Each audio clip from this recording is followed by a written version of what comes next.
السلام عليكم. بسم الله الرحمن الرحيم.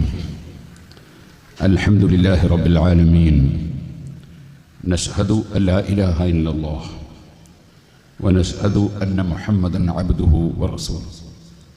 اللهم صل وسلم وبارك على رسولك وحبيبك سيدنا محمد وعلى آل وصحاب سيدنا ومولانا محمد وعلى جميع الأنبياء والمرسلين ومن اقتدى بهديهم إلى يوم الدين. أما بعد.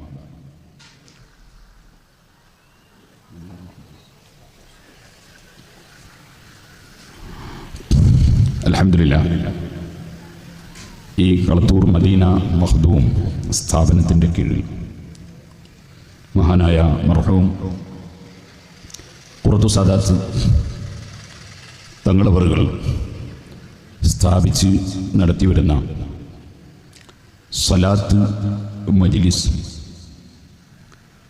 ആ മജ്ലിസിലേക്ക് കൂടുതൽ ആളുകൾക്ക് പ്രചോദനം നൽകാനും അള്ളാഹു തന്ന അനുഗ്രഹത്തിന് നന്ദി ചെയ്യാനും അള്ളാഹുവിൻ്റെ ദീനിൻ്റെ ആശയങ്ങൾ ജനഹൃദയങ്ങളിലേക്ക് പകർന്നു കൊടുക്കാൻ, അങ്ങനെ വളരെ സതുദ്ദേശപരമായ കുറേയേറെ ഗുണഫലങ്ങൾ ലഭിക്കുന്ന ഒരു പരിപാടിയിലാണ് നാം സംഗമിച്ചിട്ടുള്ളത്. അല്ലാഹു തആല ഇത് ആഖിറത്തിൽ ഉപകരിക്കുന്ന അമലായി നമ്മിൽ നിന്ന് ഖബൂൽ ചെയ്യുമാറാകട്ടെ. നിങ്ങളുടെ കൂട്ടത്തിൽ ഏറ്റവും ഞാനുമായി അടുത്തവൻ അക്സറുഹും അലയ്യ സ്വലാഹ്, എൻ്റെ പേരിൽ ഏറ്റവും കൂടുതൽ സ്വലാത്ത് ചൊല്ലുന്നവരാണ് എന്ന് അഷ്റഫുൽ ഖൽഖ് സല്ലല്ലാഹു അലൈഹി വസല്ലം പറഞ്ഞിട്ടുണ്ട്. ഓ നബിയെ, എൻ്റെ പ്രാർത്ഥന ഞാൻ മൂന്നിലൊന്ന് അങ്ങയുടെ പേരിലുള്ള സലാത്ത് ആക്കാൻ ഉദ്ദേശിക്കുന്നു എന്ന് ശിഷ്യനായ സ്വഹാബി പറഞ്ഞപ്പോൾ കൂടുതലാക്കിയാൽ നല്ലതാണ്. അതായത് ഞാൻ നടത്തുന്ന ധാരാളം പ്രാർത്ഥനകൾ, അതിൽ എൻ്റെ കാര്യങ്ങൾ പ്രാർത്ഥിച്ച് പറയുന്നതിന് പകരം ഞാൻ അങ്ങയുടെ പേരുള്ള സലാത്ത് എൻ്റെ പ്രാർത്ഥനയുടെ മൊത്തം മൂന്നിലൊന്ന് അങ്ങയുടെ പേരുള്ള സലാത്താക്കാൻ ഉദ്ദേശിക്കുന്നു എന്ന് പറയുമ്പോഴാണ് വർദ്ധിപ്പിച്ചാൽ നല്ലതാണ് നിങ്ങൾക്ക്. വീണ്ടും ഞാൻ എൻ്റെ പ്രാർത്ഥനയുടെ പകുതിയും അങ്ങയുടെ പേരുള്ള സലാത്ത് ആക്കാൻ ഉദ്ദേശിക്കുന്നു, അപ്പോഴും പറയുന്നത് വർദ്ധിപ്പിച്ചാൽ നല്ലതാണ് നിങ്ങൾക്ക്. ഞാൻ എൻ്റെ പ്രാർത്ഥനയുടെ മൂന്നിൽ രണ്ടും അങ്ങയുടെ പേരിലുള്ള സലാത്താക്കാൻ ഉദ്ദേശിക്കുന്നു, അപ്പോഴും പറയുന്നത് വർദ്ധിപ്പിച്ചാൽ നല്ലതാണ് നിങ്ങൾക്ക്. എൻ്റെ പ്രാർത്ഥന മുഴുവനും അങ്ങയുടെ സലാത്താക്കുന്നു എന്ന് പറയുമ്പോൾ ഇദൻ തുക്ഫാ ഹമ്മക്, നിങ്ങളുടെ ടെൻഷനും പ്രശ്നങ്ങളും എല്ലാം അങ്ങനെയാണെങ്കിൽ അതുകൊണ്ട് പരിഹരിക്കപ്പെടും. അതേപോലെ നിങ്ങളുടെ പാപങ്ങൾ പൊറുക്കപ്പെടും എന്നാണ് നബി സല്ലല്ലാഹു അലൈഹി വസല്ലം തങ്ങൾ പറഞ്ഞു കൊടുത്തത്. ആകയാൽ നമ്മൾ നമുക്ക് വേണ്ടി അള്ളാഹുവിനോട് വല്ല കാര്യങ്ങളും ചോദിക്കുന്നതിനേക്കാൾ നമുക്ക് ആവശ്യമുള്ളതൊക്കെ അള്ളാഹുവിൽ നിന്ന് കിട്ടാനുള്ള വലിയ നിമിത്തമാണ് നബി സല്ലല്ലാഹു അലൈഹി വസല്ലം തങ്ങളുടെ പേരിലുള്ള സലാത്ത്. അള്ളാഹു അങ്ങനെയാണ്. എങ്ങനെ? അവനോട് നമ്മളെ കാര്യം തുറന്ന് ഓരോന്നും വിശദീകരിച്ച് ചോദിക്കൽ ആവശ്യമില്ലാത്ത വിധം നമ്മുടെ വിഷയങ്ങൾ അറിയുന്നവനാണ് അള്ളാഹ്. അതുകൊണ്ട് തന്നെ അള്ളാഹുവിനെ പുകഴ്ത്തുകയും അവൻ്റെ ഹബീബിൻ്റെ പേരിൽ സലാത്ത് നിർവഹിക്കുകയും ചെയ്യുമ്പോൾ നമുക്ക് ആവശ്യമുള്ളതെല്ലാം അള്ളാഹു തന്നുകൊണ്ടേ ഇരിക്കും.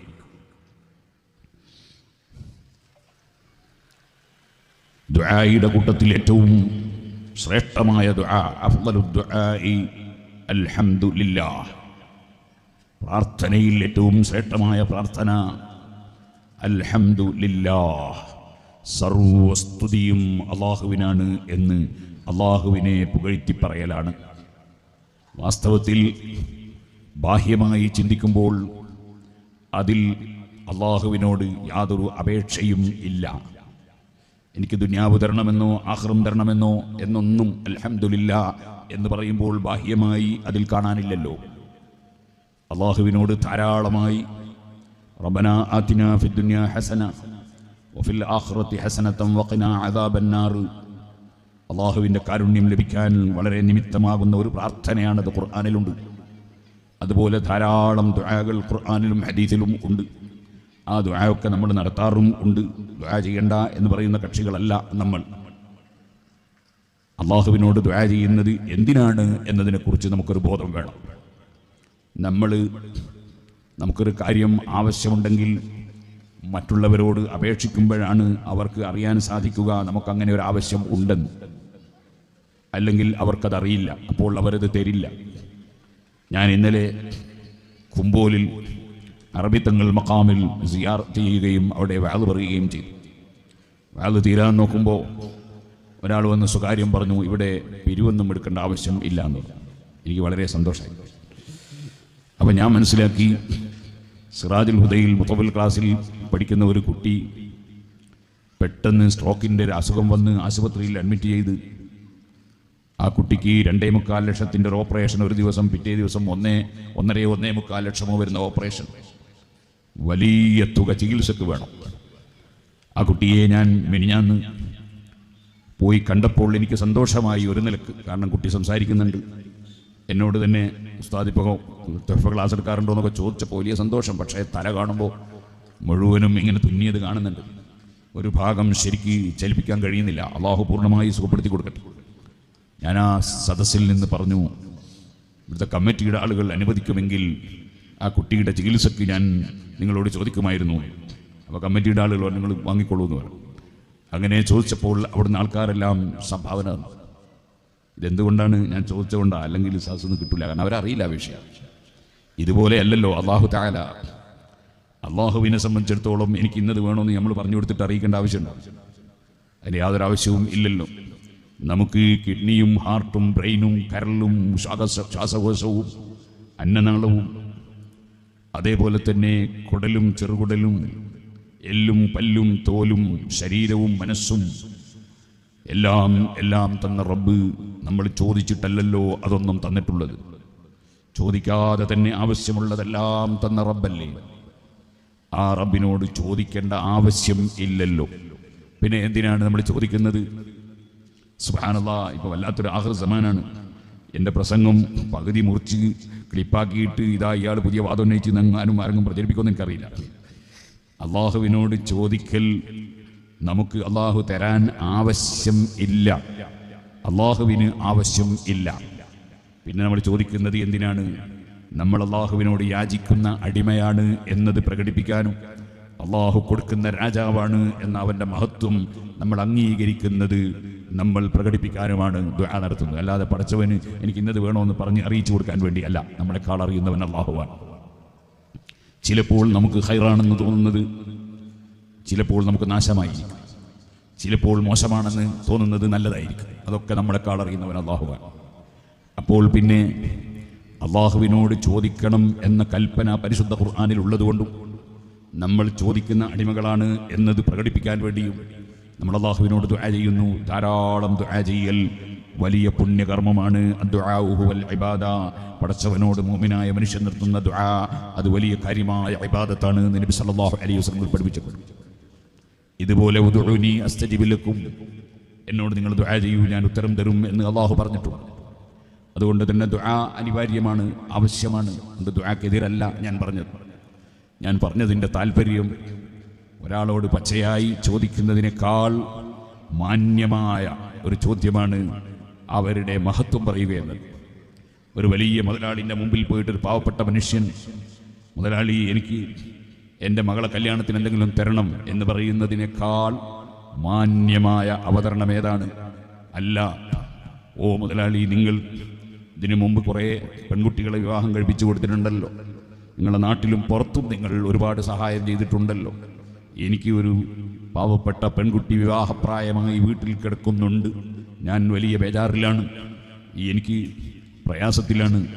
നിങ്ങൾ ഒരുപാട് കാര്യം ചെയ്തിട്ടുണ്ടല്ലോ, അതിന് നിങ്ങൾക്ക് ധാരാളം ആളുകൾ പ്രാർത്ഥിച്ചുകൊണ്ട് നന്ദി ചെയ്യുന്നുണ്ടല്ലോ എന്ന് പറഞ്ഞാൽ ആ മുതലാളി ബുദ്ധിയുള്ളവനാണെങ്കിൽ അദ്ദേഹം മനസ്സിലാക്കും അതിൻ്റെ അർത്ഥം അദ്ദേഹത്തിൻ്റെ മകളെ വിവാഹത്തിന് സഹായിക്കണമെന്നാണ്.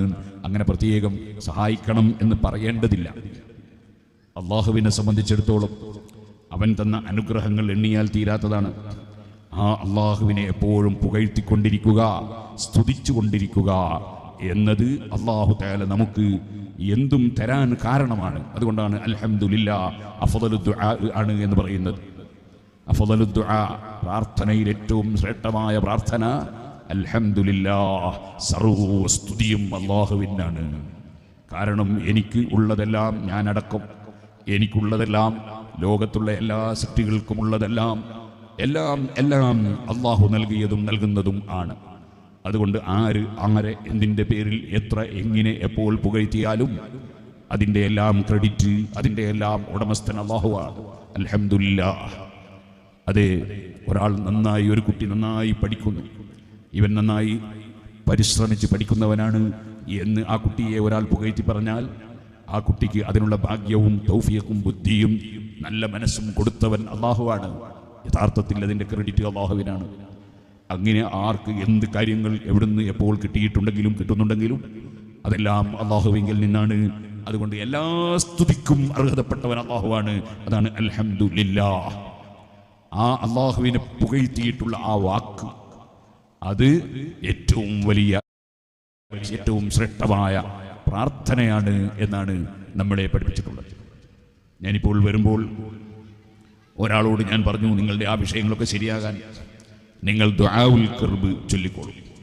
ദുആഉൽ കർബ് എന്ന് പറയുന്നത് കേട്ടാൽ തോന്നും നമ്മൾ പടച്ചവനോട് എന്തെല്ലാമോ ഇങ്ങനെ തരട്ടെ ആകട്ടെ എന്നിങ്ങനെ ചോദിക്കുന്ന ഒരു വാചകമാണ് എന്ന് തോന്നും.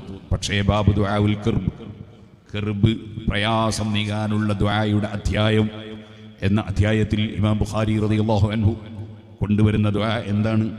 ലാ ഇലാഹ ഇല്ലല്ലാഹുൽ അലീമുൽ ഹലീം, ലാ ഇലാഹ ഇല്ലല്ലാഹു റബ്ബുൽ അർശിൽ അലീം, ലാ ഇലാഹ ഇല്ലല്ലാഹു റബ്ബുസ് സമാവാതി വറബ്ബുൽ അർളി വറബ്ബുൽ അർശിൽ കരീം.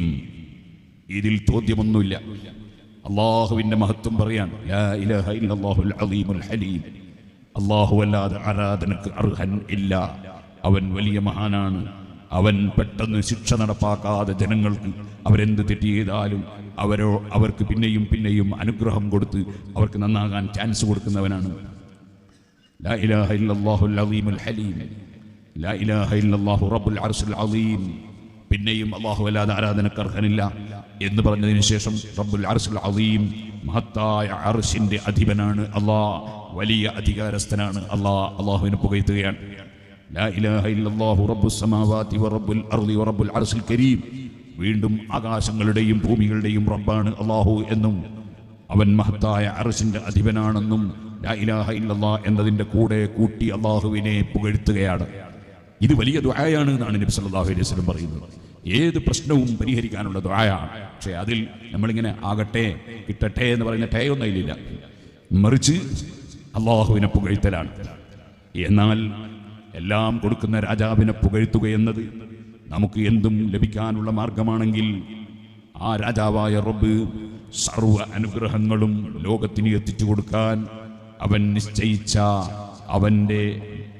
നിശ്ചയിച്ച അവൻ്റെ ഹബീബും എല്ലാ നന്മകളുടെയും നിമിത്തവുമാണ് മുഹമ്മദ് റസൂലുള്ളാഹി സ്വല്ലല്ലാഹു അലൈഹി വസല്ലം. ആ റസൂലുള്ളാഹി സ്വല്ലല്ലാഹു അലൈഹി വസല്ലം തങ്ങൾക്ക് മഹത്തായ അനുഗ്രഹം ആദരവോട് കൂടെ കൊടുക്കാൻ വേണ്ടി പടച്ചറബിനോട് നമ്മൾ പറയുമ്പോൾ അത് പടച്ചറബിൻ്റെ അടുക്കൽ നമുക്ക് അംഗീകാരം കിട്ടാനുള്ള വഴിയാവും. ഏതുപോലെ സാധാരണക്കാർക്ക് മനസ്സിലാകാൻ ഇമാം റാസി റളിയല്ലാഹു അൻഹു അതിന് ഉദാഹരണം പറയുന്നു. ഒരു രാജാവ് ആ രാജാവിൻ്റെ മകനെ മന്ത്രിയാക്കാൻ വേണ്ടി തീരുമാനിച്ചു. അങ്ങനെ അദ്ദേഹം ആ തീരുമാനമെടുത്ത് രേഖപ്പെടുത്തി വെച്ചു. മകനെ മന്ത്രിയാക്കുകയാണ്. അതറിഞ്ഞപ്പോൾ അറിഞ്ഞ ആളുകളിൽ പലരും ആ മകനെ സ്നേഹിക്കുകയും രാജാവിൻ്റെ തീരുമാനം അംഗീകരിക്കുകയും ചെയ്യുന്ന പലരും ചെന്ന് രാജാവിനോട് ആവശ്യപ്പെടുന്നു, അങ്ങയുടെ മകനെ തന്നെ ഇവിടെ മന്ത്രിയാക്കണം, അങ്ങയുടെ മകനെ തന്നെ മന്ത്രിയാക്കണം എന്നാവശ്യപ്പെടുന്നു. അപ്പോഴെന്താണ് സംഭവിക്കുക? ആ രാജാവിന് ഈ വന്ന് പറയുന്ന ആളുകളോട് വല്ലാത്ത സ്നേഹമുണ്ടാകും. കാരണം എൻ്റെ തീരുമാനം അംഗീകരിച്ചല്ലോ, എൻ്റെ മകനെ അതാ ഈ വന്ന ജനങ്ങളെല്ലാം സ്വീകരിച്ചല്ലോ, എൻ്റെ മകന് ഞാൻ കൊടുക്കുന്ന സ്ഥാനത്തിൽ അവർ സംതൃപ്തരായല്ലോ, അത് എന്നെ അംഗീകരിച്ചത് കൊണ്ടാണല്ലോ എന്ന് ആ രാജാവിന് സ്വാഭാവികമായും തോന്നുമല്ലോ. അതുകൊണ്ട് രാജാവിൻ്റെ ഗുണങ്ങളും അനുഗ്രഹങ്ങളും രാജാവിൻ്റെ സംഭാവനകളും എല്ലാം ഈ പറയുന്ന ആളുകൾക്ക് ലഭിക്കുമല്ലോ. ഇതൊരു സാധാരണ മനുഷ്യൻ മനസ്സിലാക്കാനുള്ളൊരു ഉദാഹരണമാണ്. രാജാക്കന്മാരെ പോലെയല്ല അല്ലാഹു തആല, മക്കളെ പോലെ. അങ്ങനെ മക്കൾ, അള്ളാഹുവിന് മക്കൾ ഇല്ല, ഇതൊക്കെ നമുക്ക് നന്നായിട്ട് അറിയാം. അള്ളാഹുവിന് മക്കളുണ്ടെന്ന് വിശ്വസിക്കുന്നവൻ ഇസ്ലാമിൽ നിന്ന് പുറത്താണ്. അങ്ങനെ പറയാൻ തന്നെ പാടില്ല. കബറത്ത് കലിമത്തൻ തഖ്റുജു മിൻ അഫ്വാഹിഹിം ഇൻ യഖൂലൂന ഇല്ലാ കദിബാ. പടച്ചവന് മക്കളുണ്ടെന്ന് പറയുന്നവരെ താക്കീത് ചെയ്യാനാണ് ഖുർആൻ എന്ന് പറഞ്ഞതിന് ശേഷം അള്ളാഹ് പറഞ്ഞില്ലേ, കബറത്ത് കലിമത്തൻ തഖ്റുജു മിൻ അഫ്വാഹിഹിം, അവരുടെ വായയിൽ നിന്ന് വരുന്ന ആ വാക്ക് പടച്ചവന്റെ മകൻ എന്ന് ഈസാ നബി അലൈഹിസ്സലാമിനെ സംബന്ധിച്ച് പ്രയോഗിക്കുന്ന വാക്ക്, ഉസൈർ ഇസ്ലാമിനെ കുറിച്ച് പറയുന്ന വാക്ക്, അതുപോലെ മലക്കുകളെ കുറിച്ച് പടച്ചവന്റെ പെൺകുട്ടികൾ എന്ന് പറയുന്ന വാക്ക്, അങ്ങനെ പടച്ചവന്റെ മക്കൾ എന്ന് അള്ളാഹുവിന്റെ സൃഷ്ടികളെ സംബന്ധിച്ച് പറയുന്നത് അള്ളാഹുവിന്റെ അടുക്കൽ വളരെ ഗൗരവമുള്ള വാക്കാണ്. കബറത്ത് കലിമത്തൻ തഖ്റുജു മിൻ അഫ്വാഹിഹിം ഇൻ യഖൂലൂന ഇല്ലാ കദിബാ. അത് പടച്ചവനെ സംബന്ധിച്ച് പച്ചക്കള്ളം മാത്രമാണ് പറയുന്നത് എന്ന് ഖുർആൻ പറഞ്ഞു. ഈ അടുത്ത് വ്യായാമത്തിന്റെ പേരിൽ റോട്ടുമ്മലിറങ്ങി, മൈതാനികളിലിറങ്ങി ആണും പെണ്ണും ഒന്നിച്ച് തുള്ളുന്ന ഒരു പരിപാടി ചില ആളുകൾ സംഘടിപ്പിച്ചപ്പോൾ അതിനെതിരെ ആലിമീങ്ങൾ അങ്ങനെ ആണും പെണ്ണും ഇടകലർന്നുകൊണ്ടുള്ള പരിപാടികൾ പാടില്ലെന്ന് പറഞ്ഞു. അത് പറഞ്ഞപ്പോൾ ചിലർക്കൊന്നും അത് ഇഷ്ടപ്പെട്ടില്ല. ആളുകൾക്ക് ഇഷ്ടപ്പെടുവോ ഇല്ലേ നോക്കിയിട്ടല്ല ആലിമീങ്ങൾ മതത്തിന്റെ നിയമം പറയാ, അള്ളാഹുവിന് ഇഷ്ടപ്പെടുവോ ഇല്ലേ എന്ന് നോക്കിയിട്ടാണ്. ഇവിടെ അള്ളാഹു അല്ലാതെ ഭക്ഷണം കൊടുക്കുന്നവനും വെള്ളം കൊടുക്കുന്നവനും ആരോഗ്യം കൊടുക്കുന്നവനും ഒന്നും കൊടുക്കുന്നവൻ അള്ളാഹു അല്ലാതെ ഇല്ല എന്നുറപ്പിച്ച് വിശ്വസിക്കുന്ന ആലിമീങ്ങൾക്ക് അവർക്ക് മറ്റുള്ള മനുഷ്യന്മാരെ സംതൃപ്തിയൊന്നും അവർക്ക് നോക്കേണ്ടതില്ല, പടച്ചവന്റെ സംതൃപ്തി വേണം. പക്ഷേ എല്ലാ ജനങ്ങൾക്കും ഉപകാരം ചെയ്യുമ്പോഴാണ് അള്ളാഹുവിൻ്റെ തൃപ്തി ലഭിക്കുക. അതുകൊണ്ട് മുസ്ലിം അമുസ്ലിം വ്യത്യാസമന്യേ എല്ലാ സൃഷ്ടികൾക്കും ഉപകാരം ചെയ്യണം എന്നതാണ് പണ്ഡിതന്മാർ ജനങ്ങളോട് ഉപദേശിക്കുന്നത്. നിങ്ങൾ വർഗീയവാദികളോ ഭീകരവാദികളോ തീവ്രവാദികളോ അക്രമകാരികളോ അനാശാസ പ്രവണതകളിൽ ഏർപ്പെടുന്നവരോ അനീതി ചെയ്യുന്നവരോ അതേ അങ്ങനെയുള്ള ആരുമാകരുത് എന്നാണ് പണ്ഡിതന്മാർ പറയുന്നത്. എന്നാൽ സുഹൃത്തുക്കളെ, അങ്ങനെയുള്ള വ്യായാമത്തിൻ്റെ ആളുകൾ എന്ന് പറഞ്ഞിട്ട് കുറേ ആളുകൾ ഒരുമിച്ച് കൂടിയിട്ട് ഒരു 3 സ്ത്രീകൾ പാട്ട് പാടുന്നൊരു പാട്ട് എൻ്റെ ഈ ഫോണിലുണ്ട്. ആ 3 സ്ത്രീകളിൽ 2 അമുസ്ലിം സ്ത്രീകളാണ്, ഒന്നൊരു മുസ്ലിം സ്ത്രീയാണ്. വേഷം കണ്ടുകൊണ്ട് ഞാൻ പറയുകയാണ്, അല്ലാതെ അഡ്രസ്സ് ചോദിച്ചിട്ട് പറയല്ല. അങ്ങനെ തട്ടൊക്കെ ഇട്ട് ഉള്ള ഒരു പെണ്ണുണ്ട്, 2 സ്ത്രീകൾ തട്ടൊന്നും ഇടാത്തവരുമുണ്ട്. 3 ആളും കൂടി ഇങ്ങനെ ഞാൻ നിൽക്കും പോലെ നിന്നിട്ട് പാട്ട് പാടുകയാണ്. എല്ലാവരും ഭക്തിയോടെ അത് കേൾക്കുകയാണ്. ആ കേൾക്കുന്നതിൽ മഹാഭൂരിപക്ഷവും മുസ്ലിമീങ്ങളാണ്. പാടുന്നത് എന്താണ്? പടച്ചവനോട് പറയുന്നു, ഹിന്ദുക്കളും മുസ്ലിങ്ങളും ക്രിസ്ത്യാനികളുമായ ഞങ്ങളെല്ലാവരും നിന്റെ മക്കളാണ്. ഇന്നാ ലില്ലാഹി വ ഇന്നാ ഇലൈഹി റാജിഊൻ. നിന്റെ സൃഷ്ടികളാണ് എന്ന് പറഞ്ഞാൽ അത് ശരിയാണ്. നിന്റെ മക്കളാണ് എന്ന് പറഞ്ഞാൽ അള്ളാഹുവിന് അത്ര വെറുപ്പുള്ള വേറൊരു വാചകം ഇല്ല. അതാണ് ഖുർആൻ പറഞ്ഞത്, കബറത്ത് കലിമത്തൻ തഖ്റുജു മിൻ അഫ്വാഹിഹിം ഇൻ യഖൂലൂന ഇല്ലാ കദിബാ. നമ്മൾ സൃഷ്ടികളെ പോലെ അല്ല. സൃഷ്ടികളും അവനും തമ്മിൽ 100% വ്യത്യസ്തമാണ്. പടച്ചവന് മക്കളുണ്ടെന്ന് വിശ്വസിച്ചാൽ ഇസ്ലാം എന്ന് പുറത്താണ്. ഈ ഇസ്ലാം എന്ന് പുറത്താകാൻ കാരണമാകുന്ന പാട്ട് ഈ പെണ്ണുങ്ങൾ ഇങ്ങനെ ഉറക്കെ ചൊല്ലുമ്പോൾ പാടുമ്പോൾ മുസ്ലിമീങ്ങൾ വളരെ ഭക്തിപൂർവ്വം അതിനെ അംഗീകരിച്ച് നിൽക്കുന്നതാണ് ഞാൻ കാണുന്നത്. എൻ്റെ കയ്യിൽ ഇപ്പോഴും ആ ക്ലിപ്പുണ്ട്. ഞാൻ പറഞ്ഞു വന്നത്, അള്ളാഹുവിനെ സംബന്ധിച്ചിടത്തോളം അവന് മക്കളില്ല. മക്കളുണ്ടെന്ന് വിശ്വസിച്ചാൽ ഇസ്ലാം എന്ന് പുറത്തു പോകും. എന്നാൽ വേറെ ചില മതക്കാരങ്ങനെ വിശ്വസിക്കുന്നവരുണ്ടാകാം. അവർക്ക് അവരെ മതമനുസരിച്ച് വിശ്വസിക്കാൻ ഇന്ത്യ രാജ്യത്ത് സ്വാതന്ത്ര്യമുണ്ട്, അതിൽ നമ്മൾ കൈയിടുന്നില്ല. നമ്മൾക്ക് ഇങ്ങനെ വിശ്വസിക്കാനും സ്വാതന്ത്ര്യമുണ്ട്, അതിൽ അവരും കൈയിടേണ്ടതില്ല. ഞാൻ പറഞ്ഞു വരുന്നത്, അല്ലാഹു സുബ്ഹാനഹു വ തആല ഒരു രാജാവിനെ പോലെയോ രാജാവിൻ്റെ മകനെ പോലെ നബിതങ്ങളോ അല്ല. പക്ഷേ സാധാരണക്കാർക്ക് മനസ്സിലാകാൻ വേണ്ടി ഇമാം റാസി റളിയല്ലാഹു അൻഹു ആ വിഷയം മനസ്സിലാക്കാൻ ഒരു ഉദാഹരണം പറഞ്ഞതാണ്. രാജാവ് മകന് മന്ത്രിസ്ഥാനം കൊടുക്കുമ്പോൾ അതിനെ അംഗീകരിച്ചുകൊണ്ട് കൊടുക്കണം എന്ന് പറയുമ്പോൾ രാജാവിൻ്റെ അടുക്കൽ ഈ പ്രജകളോടുണ്ടാകുന്ന ഒരു അംഗീകാരം വളരെ വലുതാണല്ലോ. അല്ലാഹു സുബ്ഹാനഹു വ തആല ഇന്നല്ലാഹ വ മലായികതഹു യുസല്ലൂന അലൻ നബി, അല്ലാഹുവും അവൻ്റെ മലക്കുകളും അവൻ്റെ നബി സല്ലല്ലാഹു അലൈഹി വസല്ലം തങ്ങൾക്ക് അതാ മഹത്തായ അനുഗ്രഹം, ആദരപൂർവമുള്ള അനുഗ്രഹം നൽകുന്നു എന്ന് ഖുർആൻ പറഞ്ഞു. അതെന്തായാലും അല്ലാഹ് കൊടുക്കുമെന്ന ഉറപ്പാണ്. നമ്മൾ സ്വലാത്ത് ചൊല്ലിയാലും ചൊല്ലിയില്ലെങ്കിലും അല്ലാഹു കൊടുക്കും. ഇന്നല്ലാഹ വ മലായികതഹു യുസല്ലൂന അലൻ നബി. പക്ഷേ യാ അയ്യുഹല്ലദീന ആമനൂ, ഓ വിശ്വസിച്ചവരെ സല്ലൂ അലൈഹി, നിങ്ങൾ നബി സല്ലല്ലാഹു അലൈഹി വസല്ലം തങ്ങൾക്ക് ആദരപൂർവമുള്ള അനുഗ്രഹം നൽകണം. നേരെ അർത്ഥം അങ്ങനെയാണ്. അനുഗ്രഹം നൽകണം. അനുഗ്രഹം നൽകാൻ നമ്മളെ കൊണ്ട് കഴിയൂല. അപ്പൊ പിന്നെ അതിന്റെ അർത്ഥം എന്താണ്? സുബ്ഹാനല്ലാഹ്, വീട്ടിൽ രോഗത്തിൽ കിടക്കുന്ന ബാപ്പ, ആ ബാപ്പയ്ക്ക് എഴുന്നേറ്റ് നടക്കാൻ തന്നെ കഴിയൂല. പക്ഷേ ബാപ്പ നല്ല തെനാട്ടിയനാണ്, പൈസക്കാരനാണ്. മകൻ വന്നിട്ട് പറയുന്നു, ബാപ്പ എനിക്കൊരു വീടുണ്ടാക്കി തരണം എന്ന് പറഞ്ഞാൽ ബാപ്പ വീട്ടിൻ്റെ പണിയെടുക്കും. അങ്ങനെ കല്ലും മരമൊക്കെ എടുത്തുകൊണ്ടുവന്ന് ഉണ്ടാക്കുമെന്നാണോ അതിൻ്റെ അർത്ഥം? അല്ല. മറിച്ച് ബാപ്പ എനിക്കൊരു വീടുണ്ടാക്കി തരണമെന്ന് പറഞ്ഞാൽ വീട് ഉണ്ടാക്കി തരുന്ന നിർമ്മിക്കുന്ന നിർമ്മാതാക്കളോട് നിങ്ങൾ ഉണ്ടാക്കാൻ പറയുകയും അതിനാവശ്യമായ സാമ്പത്തികമായ ചെലവ് നിങ്ങൾ വഹിക്കുകയും ചെയ്യണം എന്നാണല്ലോ ബാപ്പ എനിക്ക് ഒരു വീടുണ്ടാക്കി തരണം എന്ന് പറഞ്ഞാൽ അതിൻ്റെ അർത്ഥം. അല്ലാതെ അദ്ദേഹം കല്ലും എടുത്തു പോകണം, മരവും എടുത്തു പോകണം എന്ന് ആരും അതിന് അർത്ഥം മനസ്സിലാക്കൂലല്ലോ. അല്ലാഹു തആല മുഅ്മിനീങ്ങളോട് പറഞ്ഞു, സല്ലു, നിങ്ങൾ അല്ലാഹുവിൻ്റെ നബിയായ അല്ലാഹുവിൻ്റെ റസൂലായ മുഹമ്മദ് നബി സല്ലല്ലാഹു അലൈഹി വസല്ലമക്ക് നിങ്ങൾ ആദരപൂർവ്വമുള്ള അനുഗ്രഹം നൽകൂ എന്നാണ് ആ വാക്കിൻ്റെ നേരെ അർത്ഥം. നൽകൂ എന്ന് പറഞ്ഞാൽ നമുക്ക് അനുഗ്രഹം നൽകാനാവില്ലല്ലോ. അപ്പോൾ പിന്നെ അതിൻ്റെ അർത്ഥം എന്താണ്? അത് നൽകാൻ കഴിയുന്ന പടച്ചവനോട് അത് നൽകാൻ പറയുക.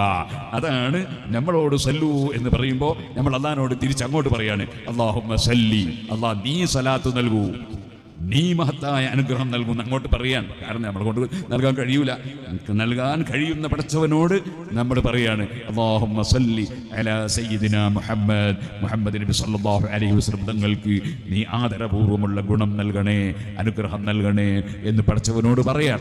അത് പറയാനാണ് ഇവിടെ കൽപ്പിച്ചതിൻ്റെ ഉദ്ദേശം. അതാണ് സലാത്ത്. അങ്ങനെ നബി സല്ലല്ലാഹു അലൈഹി വസല്ലം തങ്ങളുടെ പേരിൽ സലാത്ത് ചൊല്ലുമ്പോൾ യജമാനനായ റബ്ബിന് വലിയ താല്പര്യമായി, ഞാൻ ഇഷ്ടപ്പെടുന്ന കാര്യം, ഞാൻ തീരുമാനിച്ച കാര്യം, അതിന് അംഗീകാരം നൽകുന്ന അടിമയാണല്ലോ ഇത്, അതിന് സപ്പോർട്ട് ചെയ്യുന്ന അടിമയാണല്ലോ ഇത്. ഈ അടിമയ്ക്ക് എന്ത് വേണം അത് ഞാൻ കൊടുത്തോളും. അതാണ് സലാത്ത് ചൊല്ലിയാൽ ഏത് പ്രശ്നവും പരിഹരിക്കപ്പെടും, അതേ നിന്റെ ദോഷം പൊറുക്കപ്പെടും എന്ന് നബി സല്ലല്ലാഹു അലൈഹി വസല്ലം സലാത്ത് കൊണ്ട് എന്തും നേടാൻ കഴിയും എന്ന് പഠിപ്പിച്ചിട്ടുള്ളത്. ജീവിതത്തിൽ ഏറ്റവും കൂടുതൽ സലാത്ത് ചെല്ലുന്നത് ആരാണോ അവരാണ് നബി സല്ലല്ലാഹു അലൈഹി വസല്ലം തങ്ങളുമായി ഏറ്റവും അടുത്തവർ. സലാത്ത് നിർബന്ധമാണ്, സുന്നത്തല്ല, നിർബന്ധമാണ്. നിസ്കാരത്തിൽ സലാത്ത് ചൊല്ലൽ നിർബന്ധമാണ്, നിസ്കാരത്തിൽ സലാം ചൊല്ലലും നിർബന്ധമാണ്. സല്ലു അലൈഹി വസല്ലിമു, നിങ്ങൾ സലാത്ത് നിർവഹിക്കണം, സലാം നിർവഹിക്കണം നബി തങ്ങളുടെ പേരിൽ എന്ന് ഖുർആൻ പറഞ്ഞതാണ്. നിസ്കാരത്തിൽ അസ്സലാമു അലൈക അയ്യുഹൻ നബിയ്യു എന്ന് സലാം പറയുന്നു. അല്ലാഹുമ്മ സല്ലി അലാ സയ്യിദിനാ മുഹമ്മദ് അങ്ങനെ തുടങ്ങിയിട്ട് സലാത്ത് പറയുന്നു. അത് നിർബന്ധമാണ്. ഖുത്ബയിലും സലാത്ത് നിർബന്ധമാണ്, മയ്യിത്ത് നിസ്കാരത്തിലും സലാത്ത് നിർബന്ധമാണ്. അങ്ങനെ സലാത്ത് വുജൂബായ ഒരുപാട് സ്ഥലങ്ങൾ ഉണ്ട്. എന്നാൽ നബി തങ്ങളുടെ പേര് കേൾക്കുമ്പോൾ ആ സമയത്ത് സലാത്ത് നിർബന്ധമായും ചൊല്ലേണ്ടതാണ്. അങ്ങനെ ചൊല്ലാത്തവൻ വലിയ ദുഃഖനാണെന്നും അവന് ഈ മുഖം കാണാൻ കഴിയാതെ ആയി പോകുമെന്ന് വരെ അറിയിക്കുന്ന ഹദീസുകൾ നബി സല്ലല്ലാഹു അലൈഹി വസല്ലമ തങ്ങളിൽ നിന്ന് വന്നിട്ടുണ്ട്. നല്ല ഇരുട്ടുള്ള രാത്രിയിൽ മഹദിയായ ആയിഷ ബീവി റളിയല്ലാഹു അൻഹയുടെ കയ്യിൽ നിന്ന് സൂചി നിലത്ത് വീണുപോയപ്പോൾ അത് കിട്ടാൻ പ്രയാസപ്പെട്ടു, തിരയുകയാണ്. അപ്പോഴാണ് നബി സല്ലല്ലാഹു അലൈഹി വസല്ലം കയറി വന്നത്. നബി സല്ലല്ലാഹു അലൈഹി വസല്ലം തങ്ങളുടെ മുഖത്തിൽ ആ സമയത്തുണ്ടായ പ്രകാശം, ആ പ്രകാശം കൊണ്ട് ആ സൂചി ആയിഷ റളിയല്ലാഹു അൻഹയ്ക്ക് കാണാൻ സാധിച്ചു. അതെടുത്തപ്പോൾ അങ്ങയുടെ മുഖത്തിന്റെ ഈ പ്രകാശം തന്ന റബ്ബ് ഇതെന്തൊരു പ്രകാശമാണ് എന്ന് ചോദിച്ചു. ഇന്ന ബൈതൻ അന്ത സാകിനുഹു ലൈസ മുഹ്താജൻ ഇലസ്സുറുജി വജ്ഹുകൽ വല്ലാഹു ഹുജ്ജതുനാ യൗമ യഅ്തിന്നാസു ബിൽ ഹുജജി എന്ന് നമ്മൾ മങ്കൂസ് മൗലിദിൽ പാടാറില്ലേ. നബി സല്ലല്ലാഹു അലൈഹി വസല്ലമ തങ്ങളുടെ പ്രശോഭിതമായ മുഖം, വജ്ഹുകൽ വല്ലാഹു ഹുജ്ജതുനാ, അത് ഞങ്ങൾക്ക് തെളിവാണ്. ഓ നബിയെ, തങ്ങളെ സംബന്ധിച്ചുള്ള ചിന്ത മനസ്സിലുണ്ടാവുകയും അങ്ങയുടെ പേരിൽ ധാരാളം സലാത്ത് ചൊല്ലുകയും അങ്ങേയറ്റം സ്നേഹിക്കുകയും ചെയ്യുന്ന മനസ്സായാൽ, ഇന്ന ബൈതൻ അന്ത സാകിനുഹു, തങ്ങൾ താമസിക്കുന്ന മനസ്സ്, തങ്ങൾ എപ്പോഴും കുടികൊള്ളുന്ന മനസ്സ്, ആ മനസ്സ് ലൈസ മുഹ്താജൻ ഇല സുർജി, അവിടെ വേറെ പണ്ഡിതന്മാരാകുന്ന വിളക്കുകൾ, ആ വിളക്കുകളുടെ ആവശ്യമില്ലാത്ത വിധം സ്വലാത്ത് വർദ്ധിപ്പിച്ച് നബി തങ്ങളെ മഹബത്ത് വെക്കുന്നവർക്ക് അതേ ഒരു മുറബിയായ ശൈഖിന്റെ ആവശ്യം പോലുമില്ലാത്ത വിധം ആത്മീയമായ ചൈതന്യം ലഭിക്കുമെന്നാണ് ആദ്യത്തെ വരി കൊണ്ട് ഉദ്ദേശിക്കപ്പെടുന്നത്.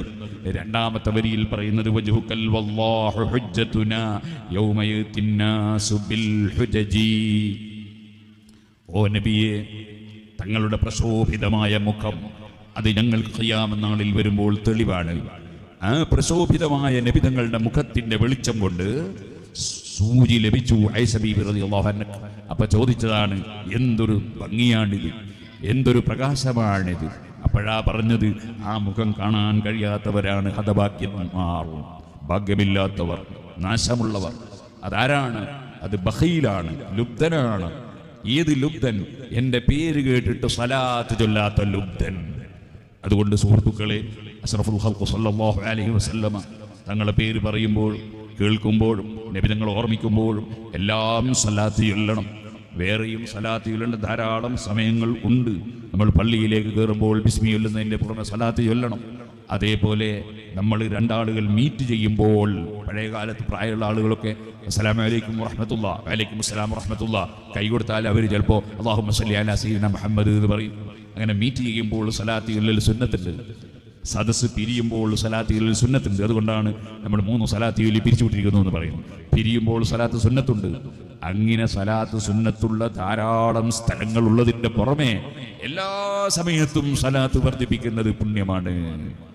അങ്ങനെ സ്വലാത്ത്, ആ സ്വലാത്ത് തന്നെ എൻ്റെ പ്രാർത്ഥനയുടെ മുഴു സമയവും സ്വലാത്തിലേക്ക് വിനിയോഗിക്കുമെന്ന് പറഞ്ഞപ്പോഴാണ് നിങ്ങളുടെ മുഴുവൻ പ്രശ്നങ്ങളും അല്ലാഹു പരിഹരിച്ചു തരും, നിങ്ങളുടെ പാപം വെറുക്കപ്പെടുമെന്ന് നബി സല്ലല്ലാഹു അലൈഹി വസല്ലം പറഞ്ഞു. അതുകൊണ്ട് സ്വലാത്ത് എത്രയും ചൊല്ലാം. എൻ്റെ പ്രിയപ്പെട്ട സഹോദരിമാരോടും സഹോദരന്മാരോടും ഞാൻ പറയാണ്, മാസത്തിൽ ഒരിക്കൽ ഒരുമിച്ച് കൂടിയിട്ട് ഇവിടെ സ്വലാത്ത് ചെല്ലാറുണ്ട്. അൽഹംദുലില്ലാഹ് ഖൈർ. അത് ഇനിയും തുടരണം. എന്നാൽ നമ്മളിങ്ങനെ വെറുതെ ബസ്സിലും കാറിലും അങ്ങനെ പല സ്ഥലത്തും ഇങ്ങനെ പോകില്ലേ, പോകുമ്പോഴൊക്കെ വെറുതെ ഇങ്ങനെ ഇരുന്ന് സൊറ പറയും, വേണ്ടാത്തവരൊന്നും ഇങ്ങനെ വാട്സപ്പിൽ നോക്കിയിട്ട് നേരം പോക്കും, അല്ലെങ്കിൽ വേറെ ഒന്നും ആവശ്യമില്ലാത്ത വർത്തമാനം പറയും. അവിടെ എല്ലാം ഹബീബ് നബി സല്ലല്ലാഹു അലൈഹി വസല്ലം പേരുള്ള സ്വലാത്ത് നമ്മളിങ്ങനെ ചൊല്ലുകയാണെങ്കിൽ എത്ര വലിയ അംഗീകാരമാണ് നബി സല്ലല്ലാഹു അലൈഹി വസല്ലം തങ്ങളുടെ സമീപത്തും അള്ളാഹുവിൻ്റെ അടുക്കൽ നമുക്ക് ലഭിക്കാൻ പോകുന്നത്. കൊണ്ട് സ്വലാത്ത് ഏറ്റവും ചുരുങ്ങിയത് ആഴ്ചയിൽ ഒരു പ്രാവശ്യമല്ല, ഏറ്റവും ചുരുങ്ങിയത് ഒരു ദിവസം 100 സ്വലാത്തെങ്കിലും ഞാൻ ചൊല്ലുമെന്ന് നമ്മളെല്ലാവരും പ്രതിജ്ഞയെടുക്കുകയും സ്വലാത്ത് ചൊല്ലുകയും വേണം. 100 അല്ല ചൊല്ലേണ്ടത്, കഴിയുമെങ്കിൽ എത്രയോ കൂടുതൽ ചൊല്ലണം. എനിക്കറിയാം, ഒരു ടാക്സി ഓടിക്കൊണ്ടിരിക്കുന്ന അഹമ്മദ് ഹാജി എന്ന് പേരുള്ള എൻ്റെ നാട്ടിനടുത്തുള്ള ഒരാളുണ്ട്. എനിക്ക് ആദ്യകാലത്തൊക്കെ ദുബായിൽ വലിയ ഉപകാരം ചെയ്ത ആളാണ്. അദ്ദേഹം എല്ലാ ദിവസവും ടാക്സി ഓട്ടുമ്പോൾ 1000 സ്വലാത്ത് ചൊല്ലി തീർക്കാറുണ്ടെന്ന് എന്നോട് പറഞ്ഞത് എനിക്ക് ഓർമ്മയുണ്ട്. സാധാരണക്കാർ അങ്ങനെ ഒരുപാട് ആളുകളുണ്ട്. സ്വലാത്ത് ധാരാളം ചൊല്ലി അള്ളാഹുവിൻ്റെ റസൂൽ സല്ലല്ലാഹു അലൈഹി വസല്ലം തങ്ങളുമായും അള്ളാഹുമായും അടുക്കുന്നവർ അള്ളാഹുവിൻ്റെ റസൂലിൻ്റെ പേരുള്ള സ്വലാത്തിന് ചുരുങ്ങിയത് 10 അനുഗ്രഹങ്ങളെങ്കിലും അള്ളാഹു തരും എന്നാണല്ലോ. അതുകൊണ്ട് സ്വലാത്ത് വർദ്ധിപ്പിക്കണമെന്ന് എന്നോടും നിങ്ങളോടും വസിയത്ത് ചെയ്ത് അള്ളാഹുവെ ഞങ്ങൾക്കതിന് തൗഫീഖ് വർദ്ധിപ്പിച്ചു തരണം റഹ്മാനെ. ഞങ്ങളെല്ലാവരെയും നീ പൊരുത്തപ്പെട്ട അടിമകളിൽ പെടുത്തണം റഹ്മാനെ.